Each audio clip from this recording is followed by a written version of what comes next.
Well, it's clear that conditions are quite a lot worse than they were when we were making so much progress last week. Unfortunately, last week I didn't make a lot of progress because I was ill in bed while with a respiratory infection while Chris and Don were pushing the route. So by the end of the good weather window, I was feeling okay. I made one carry to Camp 1. When Chris and Don decided to finish for this session, I stayed in ABC to make one more carry to Camp 1. I actually waited out the bad weather. I got up around 7 and began walking up the moraine edge and into this avalanche slope, thinking, okay, there's very little accumulation, this is alright. This may be an avalanche gully, but I don't think the avalanche conditions are ripe yet.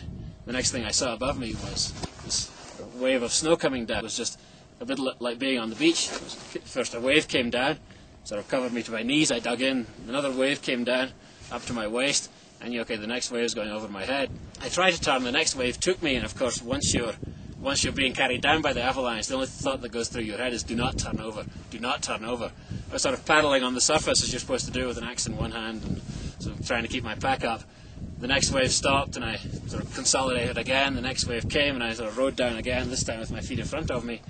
And my avalanche gully stopped. And looking at the gully next to me was like an earth mover just piling up more and more snow. As I watched, 5 more waves came down, piling up at least 10 to 15 feet above the level the snow had been. And as I watched, nothing else came down, but there was no excuse to stay out in these conditions.